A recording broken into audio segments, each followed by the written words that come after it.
Muy buenas noches y bienvenidos al cierre de Wall Street. Como ya saben, casi en búnker de batalla, con la que está cayendo de calor en media Europa, pues andamos refugiándonos donde buenamente podemos. A estas horas, ojo, cruce brutal de declaraciones entre Vladimir Putin y Volodymyr Zelensky casi sin saberlo, porque cada uno en realidad anda sus cosas. Dice Vladimir Putin sobre el acuerdo del grano, después de bombardear Odessa y de cargarse en el día de hoy Rusia 2 de los 3 puertos de grano de Ucrania, dice que es un milagro la paciencia que ha tenido Rusia con Europa. Es un verdadero milagro que no cumpliendo ninguna de las condiciones del acuerdo del grano, Rusia haya aguantado hasta aquí con un acuerdo que para nada le beneficiaba en nada. Bueno, es así y no. Efectivamente, Rusia puede sacar el grano igualmente. A quien le beneficiaba esto era Ucrania, en particular a Europa, donde iba ese grano ucraniano, porque solo el 3% va a África, a pesar de que se esté hablando de crisis humanitaria, pero la realidad es que también se ha beneficiado de que no ha habido ciertas sanciones a fertilizantes o alimentos que salían de Rusia. Todo esto en un día en el que hemos sabido que varias de las empresas norteamericanas más importantes, como Halliburton, resulta que estaban detrás de muchos de los contratos que se estaban firmando para, en realidad, abastecer a Ucrania. Perdón, a Rusia. Esa es otra que habrá que hablar. Pero insisto, dice Vladimir Putin, ¿cómo íbamos a extender el acuerdo del grano? Y aquí tiene razón. Si hemos hecho una serie de peticiones y no cumplían ninguna. En particular el tema del sistema SWIFT, que les venimos contando estos días de pago.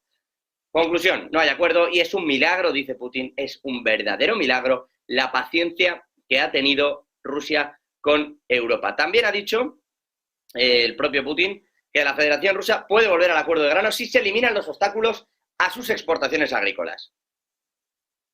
Y que el trato de granos, en realidad, para los agricultores rusos, ha traído 1.200 millones de dólares en pérdidas. ¿Qué quiere ahora Vladimir Putin para retomar ese acuerdo? Dice que hay que devolverle la esencia original, que es, efectivamente, retirar esas sanciones, como les decía yo al principio, a la agricultura que han caído ahora, y sobre todo qué pasa con el sistema SWIFT y el sistema de seguros. Rusia vuelve al acuerdo de cereales, ha dicho Vladimir Putin, si se cumplen todas las condiciones. Y en medio de todo esto, y de esos ataques a Odessa, de la voladura de 2 puertos, Ucrania también sigue a lo suyo. Hoy, con incendios provocados tras varios bombardeos en Crimea, más de 2.200 desalojados ha tenido Rusia, ha tenido que desplazarles de la zona por esos incendios, pero más allá de esto, hoy Zelensky, intentando con determinados homólogos rusos, africanos, explicar lo que está ocurriendo con Rusia, ha dicho, ojo, y esto es importante, que la guerra va a terminar de forma diplomática. Dice Volodymyr Zelensky que él cree que esto acabará con diplomacia. Ya no se habla de hasta la victoria final. Hoy, por primera vez, hay un giro en el que se habla de que esto acabará de forma diplomática. Eso sí, añade que no hablará con Vladimir Putin. ¿De quién podría hablar con él? Le acusa de ciertas cuestiones. Ya saben que aquí intentamos tampoco ser excesivamente obscenos con las declaraciones de un lado y otro, pero es verdad que de forma bastante abrupta, bueno, pues acusa a Vladimir Putin de una serie de cuestiones y dice cómo se podría volver a hablar con él. Dice, aún sin ese contacto, que espera que la guerra se resuelva de forma diplomática. Ojo, insisto, en unas declaraciones que ha realizado en el día de hoy, reunido con distintos representantes de países africanos, y ha dicho esto que les estoy comentando, que, ojo, que ya no está hablando de hasta el final, no está hablando, quizá por el escenario también, muchos de estos países africanos pretenden ser socios de los BRICS, o lo son de facto, y desde luego tienen una buena relación también con el Kremlin. Y ahí también quizá Zelensky está intentando girar. Pero es evidente que este mes en concreto y esta semana está siendo crucial para el devenir de los acontecimientos, para el giro de estos acontecimientos. Entre tanto, pues Finlandia en realidad sigue a lo suyo también con Rusia, con ese intercambio de golpes diplomáticos, las detenciones o expulsiones de ciudadanos por colaborar con el espionaje ruso desde Finlandia, la misma respuesta desde Rusia hacia el consulado de Finlandia. Hoy, Finlandia ha anunciado el cierre del consulado ruso en su territorio, en concreto el que tiene en Turku, en el oeste de su territorio. Dice que ese consulado estará cerrado el 1 de octubre y que es una respuesta al cierre, como les comentaba yo, del consulado de Rusia el 6 de julio, del consulado que tiene Finlandia en Rusia, que les hizo cerrar el 6 de julio. Y en esa línea andan unos y otros y uno. Unas relaciones absolutamente deterioradas, en particular tras el inicio de la guerra en Ucrania en febrero de 2022. Y ya con la entrada en la OTAN, con todo lo que está ocurriendo, Finlandia se siente más segura y está ocurriendo todo este intercambio de golpes, insisto, diplomáticos, ¿no? Expulsiones o cierres de consulados, de diplomaturas, etcétera, etcétera. En eso están, mientras en realidad la guerra se sigue librando, como les comento, en esos puntos. Ahora bien, ojo, porque hoy lo que nos llegan son cuestiones algo extrañas, un tanto extrañas, desde Reino Unido. Ahora vamos con la parte económica, que tiene lo suyo, y ojo a Europa. Pero, y ojo también a Reino Unido. Pero el MI6, el Servicio de Inteligencia de Reino Unido, ha hecho una petición extrañísima, que yo no sé si calará o no y por qué la hacen. Pero Javi Luengo, muy buenas noches, le ha pedido a los ciudadanos descontentos con el Kremlin, descontentos con Moscú, con Putin, que colaboren y que si quieren pueden ser espías del MI6. Ojo, yo no sé dónde va esto, pero como afirmación es extraña. Exactamente qué ha pasado aquí, en qué contexto se enmarca todo esto y por qué ha ocurrido. Javi, muy buenas noches. Sí, ¿qué tal? Muy buenas. Es un miércoles en el que el director de los servicios de inteligencia británicos, el MI6, ha apelado a los rusos que se oponen a la guerra, a los desertores del Kremlin, a los que se oponen a la guerra en Ucrania, a unir fuerzas con las agencias de espionaje occidentales y sobre todo con la del Reino Unido. Cita en la que el mandatario Richard Moore del MI6 ha usado durante esta jornada para argumentar que Moscú está fallando en sus objetivos militares en Ucrania y para abordar la creciente influencia de la inteligencia artificial en todas estas labores de espionaje. El jefe del MI6 ha comentado cómo esta nueva tecnología, la IA, puede ayudar en lugar de reemplazar a la inteligencia humana. Y ojo a esto también, porque sobre China se ha pronunciado y dice que ahora más que nunca se están dedicando recursos a espiar y a contraponer las ideas del gigante asiático. Es absolutamente necesario, es lo que ha dicho Richard Moore, comprometernos con China por una sencilla razón: no se puede abordar ningún problema internacional de cierta relevancia sin contar con el papel de Pekín en todos estos asuntos. Gracias, Javi. Bueno, todo esto en la parte geopolítica, en lo económico, datazo de inflación en Europa. Es verdad, está cayendo la inflación, sí. Ojito a la inflación en la eurozona en el aspecto subyacente, es decir, al bolsillito de todos nosotros. Vuelve a subir, no es que no baje, es que sube. Van a ver el gráfico de IPC, los precios subyacentes, es decir, los que quitan esa parte más volátil que siempre les decimos, alimentos frescos y energía. Cuidado que no todos los alimentos, solo los frescos y la energía. Es decir, los, digamos, que habitualmente almacenamos en las casas sí entran dentro de esta. Es la cesta de la compra habitual, más allá de esos frescos que podamos también tener en ciertos momentos, la cesta de la compra habitual y el pack básico de vida, lo que nos toca el bolsillo de verdad, eso ha vuelto a subir. Así están las cosas en Europa. Y ahora viene lo del acuerdo del grano, que puede que suban los precios. Al 5,5. Dirán ustedes, bueno, viene de un 5,3 en mayo, tampoco es una gran subida. Ya, pero se carga la línea en la que iba. Es decir, se supone que ya iba en descenso, la general y también la subyacente. Es verdad que la general iba así y la subyacente un poquito menos. Como están viendo en el gráfico también, hay ciertas bajadas, pero la subyacente, digamos, el problema que tiene es que está esa parte de esos precios que nos afectan más están muy estáticos, muy quietos, bastante congelados. Y aunque caen, lo hacen en menor medida de lo que lo está haciendo el IPC general, sobre todo porque que caiga la energía respecto al año anterior, cuando con la guerra y todo el abastecimiento hubo los problemas que hubo en Europa, era lo normal. Y eso es lo que hace que el IPC general caiga, mayormente. Hay otros factores, pero sobre todo ese. Y en la subyacente el problema es que no está cayendo tanto, es decir, hay un problema ahí persistente, agarrado, que a ver cómo lidia con ello el Banco Central Europeo. Desde Alemania siguen deslizando, oiga, hay que subir tipos, hay que subir tipos, hay que subir tipos.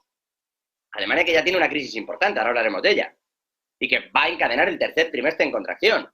O sea, ellos sí están en recesión, pero aún así están en eso porque creen que el resto de vecinos, las políticas fiscales siguen siendo ultraexpansivas y estamos soportando con la fiscalidad el daño que nos tendrían que estar haciendo las subidas de tipos de interés. Pero bueno, el caso, les decía, la inflación subyacente, lejos de caer, sube.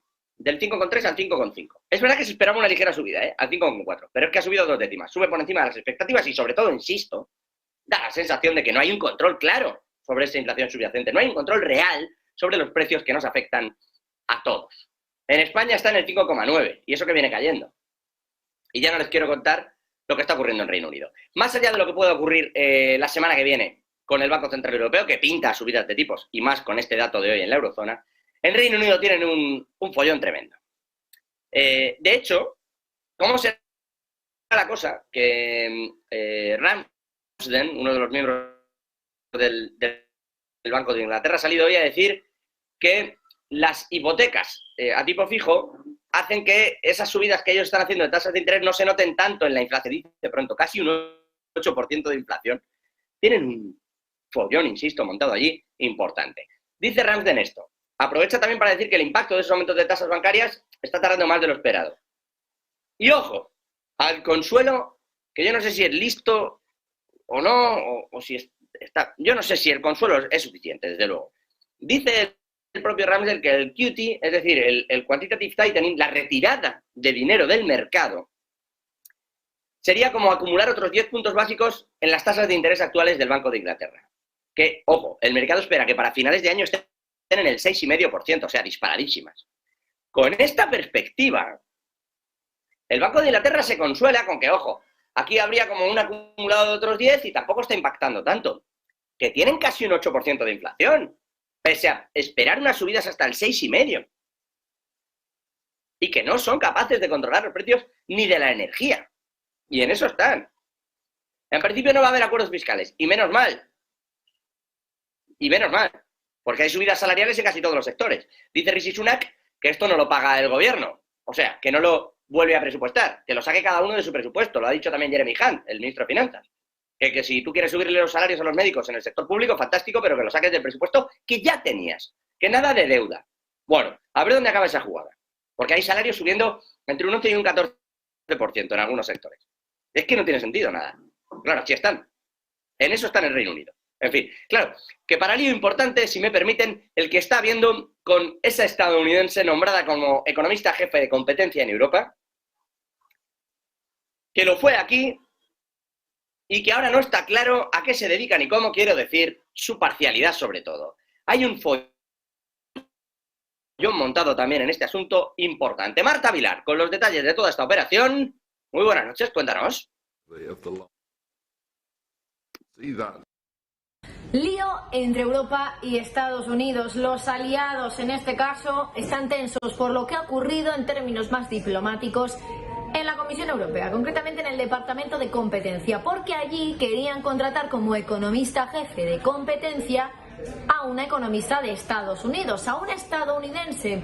Y desde luego que el perfil de esta persona, de esta mujer, también era algo que hacía sospechar a algunos europeos, ya no solo por su nacionalidad, por venir de Estados Unidos, sino porque también esta economista había estado trabajando en compañías grandes tecnológicas de Wall Street, como es el caso de Apple, Amazon, llegó a trabajar también, por ejemplo, para Microsoft, para asesorar la parte económica del acuerdo de fusión con Activision Blizzard, y esto hacía, además de su condición como estadounidense, que no gustara a muchos europeos. Hoy, de hecho, Macron, esta semana, ha hablado en unos términos muy duros respecto a esta mujer, a esta economista estadounidense. Decía básicamente que si en la Casa Blanca o en China no hay europeos trabajando en el corazón de la toma de decisiones, ¿por qué tiene que haberlo en Europa? Y esto básicamente pone de manifiesto que efectivamente, si investigamos, que lo hemos hecho aquí también en Negocios Televisión, podemos ver que no hay extranjeros, personas de fuera de países miembros de la Unión Europea que trabajen dentro de las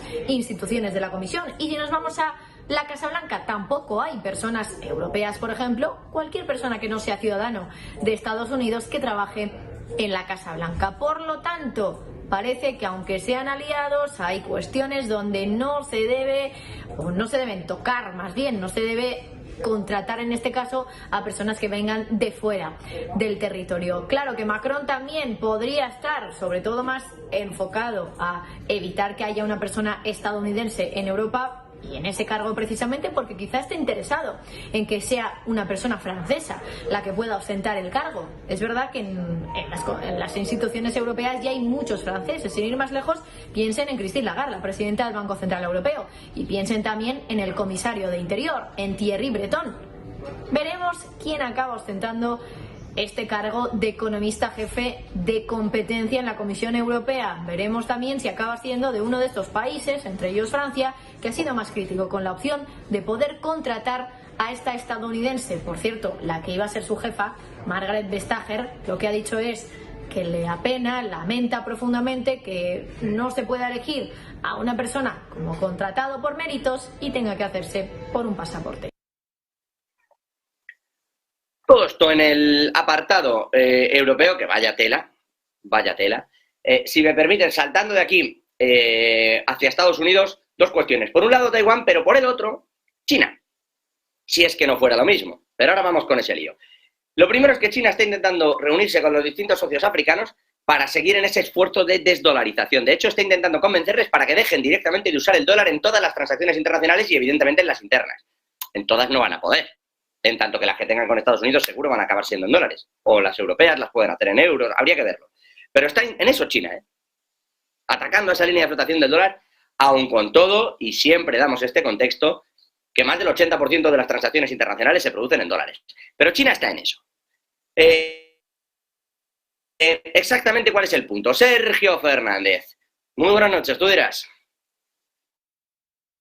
Muy buenas, José. Seguimos hablando de desdolarización y en este caso apuntamos hacia China, que está intentando convencer a los países africanos para que se deshagan del dólar estadounidense. En concreto, el principal diplomático de China, Wang Yi, va a asistir a la 13ª reunión de los BRICS en materia de seguridad nacional que va a tener lugar en Sudáfrica del 24 al 25 de junio. No lo confundan con la reunión clave de los BRICS que tendrá lugar en agosto. En este caso se ciñe sobre todo a la seguridad nacional. Ha recibido una invitación para asistir directamente del ministro de Presidencia sudafricano, en este caso Kumbutku Nsabeni, y también los gobiernos de Nigeria, Kenia y Turquía le han invitado para asistir a este acto. China quiere extender el alcance de la moneda de los BRICS a África y Xi se va a desplazar hacia allí para intentar facilitar e iniciar este proceso. La reunión clave se produce inmediatamente después de que el presidente de Kenia, William Ruto, instase a los países africanos a poner fin a la dependencia del dólar estadounidense. Dijo que los países deben impulsar el uso de sus monedas locales para el comercio entre ellos y además pidió a las naciones africanas